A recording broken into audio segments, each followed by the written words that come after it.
Hey everyone, I'm Alex and I'll be talking about the history of practice within the realm of housing segregation and gentrification in the US.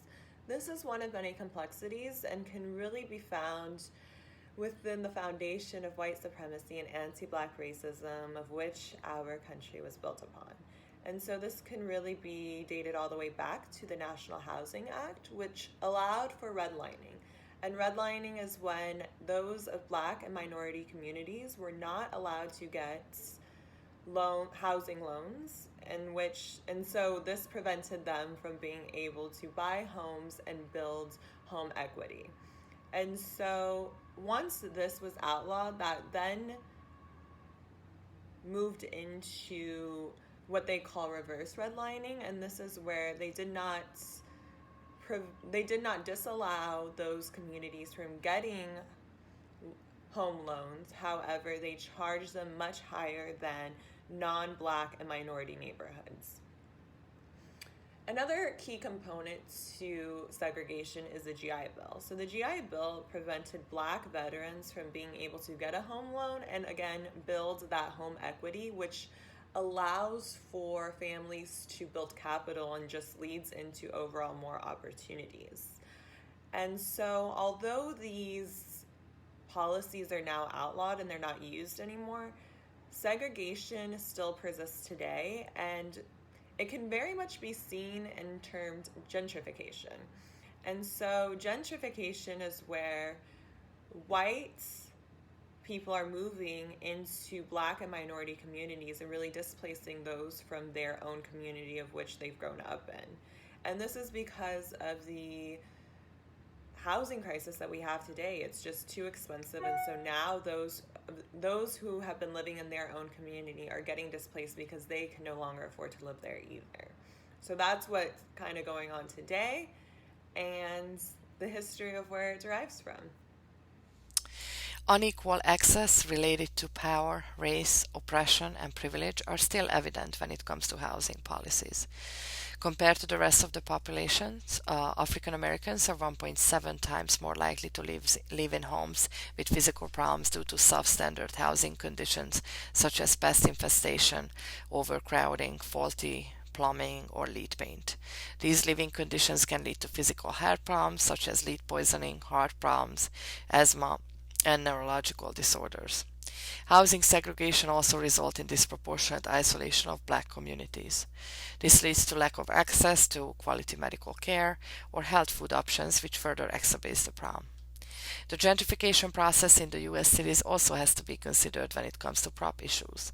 Public housing is greatly affected when properties are replaced with multi-million-dollar investments. The demolition of public housing projects disproportionately affect neighborhoods with African American occupancy. These gentrification processes often result in racial turnover by forcing black communities out of the neighborhood, and the number of white occupants will subsequently increase.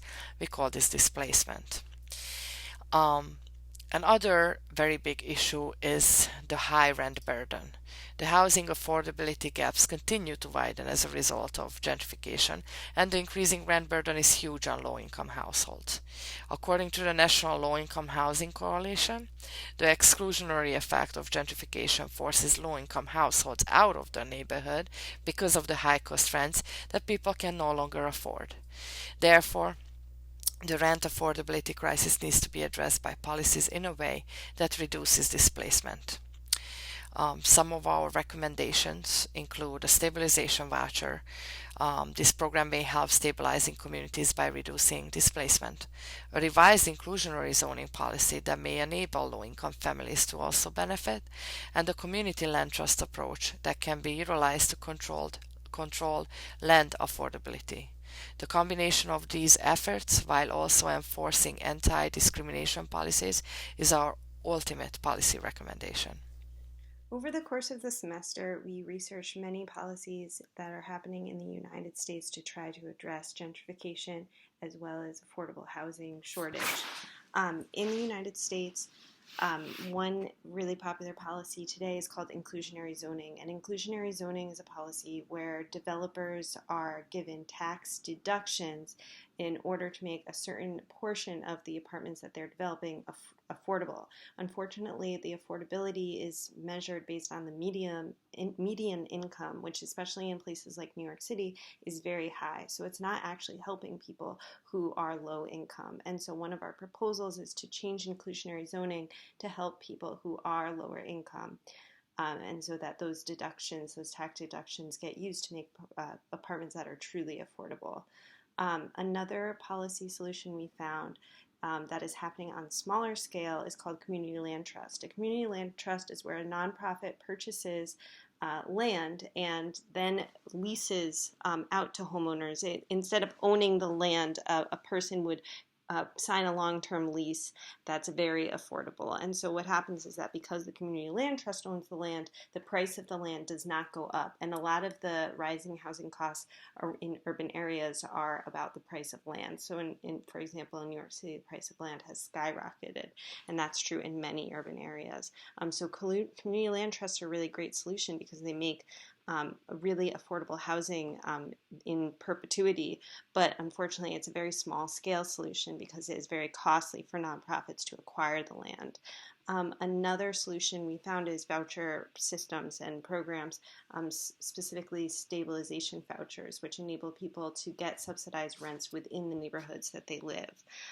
All of these solutions are really effective. We've also found solutions for homeowners, such as tax deductions on property tax and being able to report the property value of the initial property value rather than the heightened property value.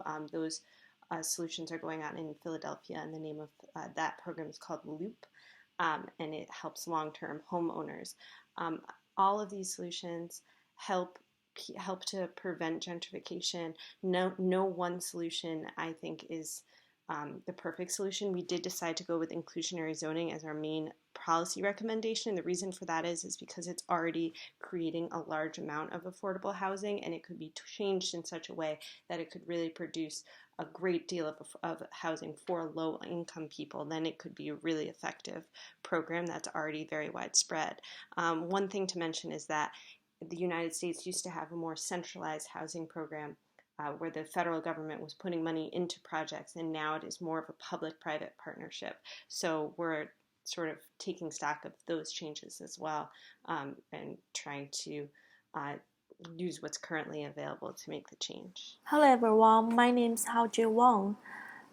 In my section, I will mainly talk about the international comparisons, the housing policies in other three rich nations, the UK, Japan, and Australia. And I will talk about how their housing policies were formulated due to the gentrification problem. And first, about the housing policies in the UK, they mainly addressed the housing affordability problem. And there are four main measures. The first is social housing, and the second is the right to buy, and third is help to buy, and the fourth is housing-related tax policies. And I think the housing-related tax policies is the most positive and effective policy in the country. It significantly took advantage of the central government grants to provide the majority of spending on the infrastructure and local public services for the newly built residential development, so the central government can control the fiscal motivation to local government so that the local governments can control the gentrification. So the housing problems can also be controlled in a range. And the second one, I will talk about the housing policies in Japan. It is very important to understand Japan's historical background in order to understand their housing policies. And due to the bombing attacks on Hiroshima and Nagasaki in World War II, they have experienced a very serious housing shortage. So a lot of young people moved into cities and tried to find a job. So the Japanese government tried to use the construction of the publicly operated housing for low-income households, which obtained this kind of housing from municipal governments that rely on central government grants. And they also used a very similar policy of UK, that they took advantage of the central government grants to control the balance the supply and the demands of the housing in the country. And the third one, I will talk about the housing policies in Australia. Australia has a very similar immigration situation to the US, but with a more liberal immigration policy. So the property needs of non-citizens and a large number of vacant houses influence their housing policies formulation. They didn't have a national policy system, but they just used some public services such as tax credit, retirement incomes, and finance sector laws to control the housing prices increase. And this housing subsidy is one of the major measures they used. And they also used the grants for social housing and affordable housing. And compared with the US housing policies, I would say the US housing policies address this racial discrimination and segregation much more than the other rich nations. Maybe because of the history, because the US is a country consists of the immigrants, and they have different races and minority groups also should be addressed in the housing policies. So, in conclusion, the urban development will further move forward on the growing economy. So maybe the gentrification will bring more problems to the housing. But I believe the appropriate housing policies to address gentrification can alleviate such pressure and can better improve the people's living conditions. That's all. Thank you.